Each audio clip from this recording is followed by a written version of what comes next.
போர் தொடங்கிய சில நாளிகைகளிலேயே சல்லியரை அப்புறப்படுத்திவிட்டு துரியோதனனை கொல்வது மட்டுமே என்னுடைய லட்சியம் என்பதை நீயும் அறிவாய் கண்ணா என்றான் பீமன்.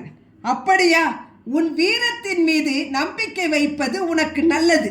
அதே சமயம் எதிரியின் வீரத்தை குறைத்து மதிப்பிடுவது உனக்கு நல்லதல்ல பீமா என்றார் கிருஷ்ணர். புரியவில்லை கண்ணா. சல்லியர் அத்தனை பலசாலியா? வேண்டுமென்றே இகழ்ச்சியாக கேட்ட பீமனை புன்சிரிப்போடு பார்த்தார் கிருஷ்ணர். நீயும் அர்ஜுனனும் ஒன்றாக எதிர்த்தால் கூட சல்லியரை வெல்வது கடினமே என்ற கிருஷ்ணரின் வார்த்தைகள் கேட்டு கோபமுற்றான் பீமன். என்ன பிதற்றுகிறாய் கண்ணா? நேற்று வரை தேரோட்டியாய் களத்தில் வலம் வந்தவர் இன்று தளபதியானவுடன் பிறந்து விடுமா வீரம்? கேட்ட பீமனை நோக்கிய கிருஷ்ணர், கர்ணனுக்கு தேரோட்டியாவதற்கு முன் சல்லியன் பங்கு கொண்ட போரில் அவரை எதிர்த்து எவராவது உயிர் தப்பி இருக்கிறார்களா தர்மா என்று கேட்டார். தர்மன் யோசித்தான்.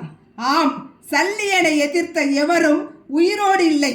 எதிர்த்தவர்கள் அத்தனை முக்கிய நபர்கள் இல்லை என்பதால் இதனை கவனத்தில் கொள்ளவில்லை என்பதும் அப்போதுதான் புரிந்தது தர்மனுக்கு. ஏதோ விஷயம் உள்ளது, இல்லையெனில் கிருஷ்ணர் இத்தனை பீடிகை போட மாட்டார் என்பதும் புரிந்தது.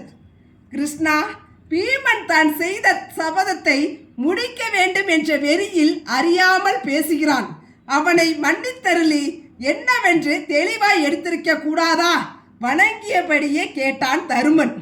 தருமா, நாளை கௌரவர் படைக்கு தளபதியாக பொறுப்பேற்று வரப்போகும் சல்லியரை எவராலும் வெல்லவே முடியாது என்பதே உண்மை.